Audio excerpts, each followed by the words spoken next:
सभी दर्शकों को आहू अष्टमी की ढेर सारी शुभकामनाएं। आज इस वीडियो में हम आपके लिए लेकर आए हैं ऐसी पूजा विधि जो कि आपको आज तक किसी ने नहीं बताई होगी। संपूर्ण पूजा विधि जो हम आपको इस वीडियो में बताने वाले हैं, उसके बाद हम आपको सुनाएंगे आहू अष्टमी की व्रत कथा। तो आपसे अनुरोध है प्यारे दर्शकों, वीडियो को बिल्कुल भी स्किप ना करें। आपको विश्वास हो जाएगा कि हाँ, हमने आपको सही जानकारी दी है, तो ही आप इस वीडियो को पूरा देखिएगा, अन्यथा आप इस वीडियो को इग्नोर कर दीजिएगा। आइए प्यारे दर्शकों, शुरू करते हैं। पहले यदि आप हमारे चैनल पर नए हैं तो सब्सक्राइब कर लें और वीडियो को लाइक शेयर अवश्य कर लें। आपका बहुत धन्यवाद होगा। आइए प्यारे दर्शकों, शुरू करते हैं। पहले जान लेते हैं पूजा विधि। बच्चों की माँ दिन भर व्रत रखेंगी। सायकाल दीवार पर अष्ट कोष्ठक की आहू की पुतली रंग भरकर बना लें। उस पुतली के पास सही तथा सही के बच्चों का चित्र भी बना लें या छिपी हुई आहू अष्टमी का चित्र मंगवाकर दीवार पर लगवा लें तथा उसका पूजन करें।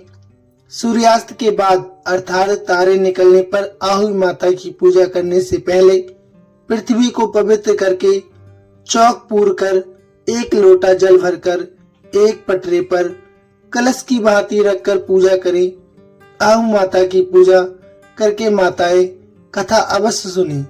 पूजा के लिए माताएं पहले से एक चांदी की आहू बनाएं, जिसे स्याहू कहते हैं, और उसमें चांदी के 2 दाने अर्थात मोती डलवा लें। जिस प्रकार गले के हार में पेंडल लगा होता है, उसी की तरह चांदी की आहू डलवा लें और डोरे में चांदी के दाने डलवा लें। फिर आहू की रोली चावल, दूध व भात से पूजा करें। जल से भरे लोटे पर सतिया बना लें। एक कटोरी में हलवा तथा रुपया बयाना निकाल कर रख लें और 7 दाने गेहूं लेकर आहू स्याहू की माला लेकर कहानी सुनी। कहानी सुनने के बाद आहू स्याहू की माला गले में पहन लें। जो बयाना निकाल कर रखा था उसे सासू जी के पांव लगाकर आदर पूर्वक उन्हें दे दें। इसके बाद चंद्रमा को अर्घ्य देकर स्वयं भोजन करें। दीपावली के बाद किसी शुभ दिन आहू को गले से उतारकर उसका गुड़ से भोग लगाएं और जल के छींटे देकर मस्तक झुकाकर रख दें। जितने बेटे हैं उतनी बार तथा जितने बेटों का विवाह हो गया हो उतनी बार चांदी के 2-2 दाने आहू में डालते जाएं। ऐसा करने से आहू माता बहुत प्रसन्न होती हैं और बच्चों की दीर्घायु करके घर में नित्य नए मंगल करती रहती हैं। इस दिन पंडितों को पेठा दान करने से भी बहुत शुभ फल प्राप्त होता है। आहू अष्टमी का आचमन कैसे करना चाहिए? जिस स्त्री को बेटा हुआ हो अथवा बेटे का विवाह हुआ हो तो उसे आहू माता का आचमन करना चाहिए।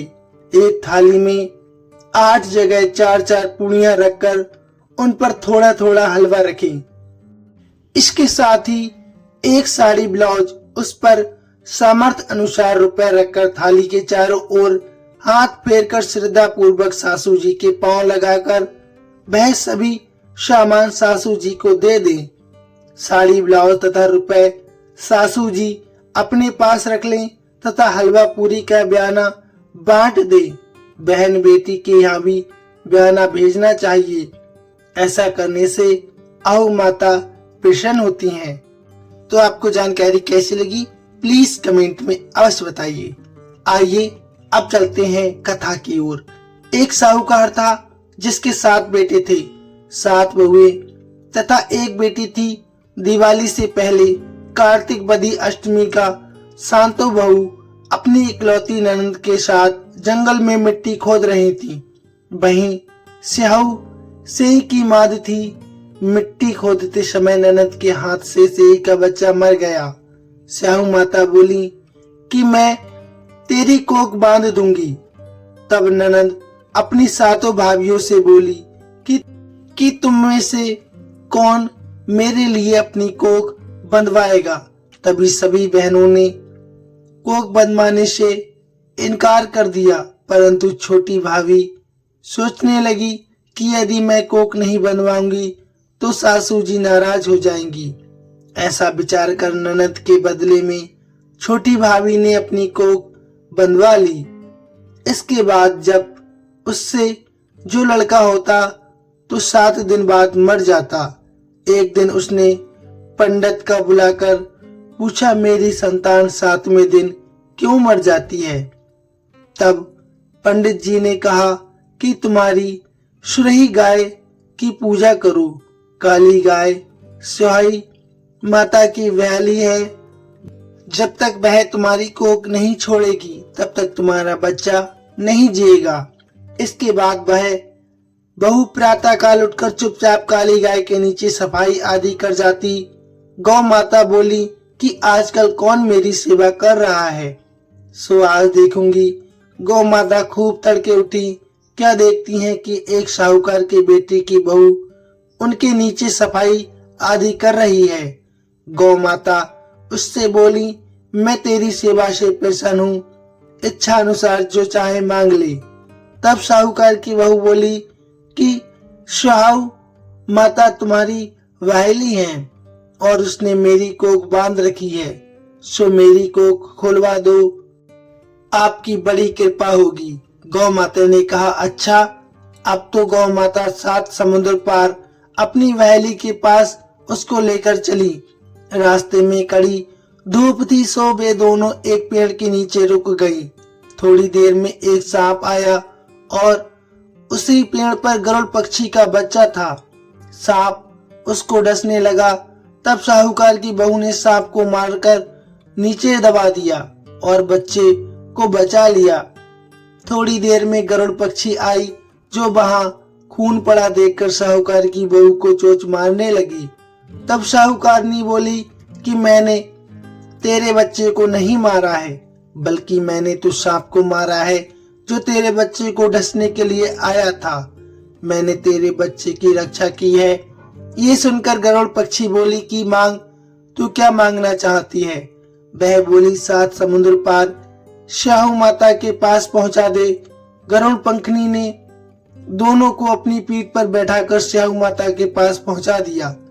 स्याहू माता उन्हें देखकर बोली कि बहन, बहुत दिनों बाद आई हो। फिर कहने लगी कि बहन, मेरे सिर में जू पड़ गई है।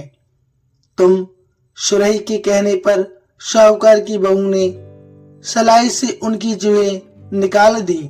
इस प्रकार स्याहू माता प्रसन्न हो बोली कि तूने मेरे सिर में बहुत सलाई डाली है, इसलिए 7 बेटे और बहू होंगी। वह बोली, मेरे तो एक भी बेटा नहीं है, 7 बेटे कहां से आवेंगे। स्याहू माता बोली, वचन दिया है, वचन से फिरूं तो धोबी कुंड पर कांकरी हूं। जब साहूकार की बहू बोली, मेरी कोख तो तुम्हारे पास बंद पड़ी है। ये सुनकर स्याहू माता बोली कि तूने मुझे बहुत ठग लिया। मैं तेरी कोख खोलती तो नहीं, परंतु अब खोलनी पड़ेगी। जा, तेरे घर तुझे 7 बेटे और 7 बहुएं मिलेंगी। तू जाकर अजमन करियो, 7 आहुति बनाकर 7 कढ़ाई करियो। वह लौटकर घर आई तो देखा 7 बेटे 7 बहुएं बैठी हैं। वह बहुत खुश हो गई।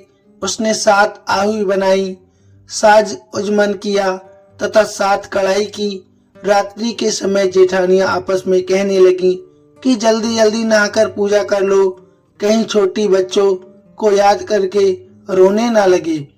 थोड़ी देर में उन्होंने अपने बच्चों से कहा, अपनी चाची के घर जाकर देखाओ, आज वह रोई क्यों नहीं।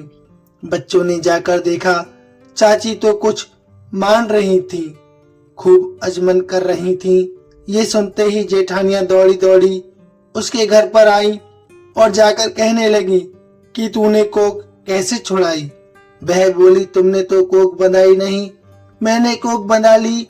अब स्याहू माता ने कृपा करके मेरी कोख खोल दी है।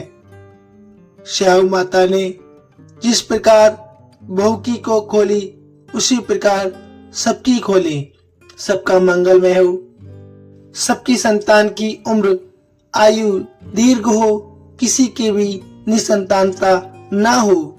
सभी स्त्रियां अपने बच्चों के लिए इतना कठोर व्रत करती हैं, हे माता उनकी मंगलमय हो, उनका उद्धार हो, उनके व्यापार, उनके घर में लाभ यश इत्यादि हो, उनके घर मान सम्मान और संस्कार की बढ़ोतरी हो। हम सब आपके ऋणी रहेंगे, हे माता आप हम पर कृपा बनाए रखें, हम आपको कभी नहीं भूलें, आपकी जय जयकार करते रहें, इस दशा से हम कभी मुक्त ना हो। हे माता आप ऐसी हम पर कृपा करती रहें। हमारी गलतियों को माफ करना, हमसे भूल कर भी पूजा में कोई गलती हो गई हो उसको क्षमा करना। हे माँ हम आपके वंदनीय हैं, हम आपकी शरण में हैं, हे माँ हमारा उद्धार करना। इसी कामना के साथ आप अपना व्रत संकल्प पूर्ण करना और माता से आशीर्वाद प्राप्त करना। आपको जानकारी कैसी लगी प्लीज कमेंट में अवश्य बताइए। प्रेम से बोलिए आहू माता की जय।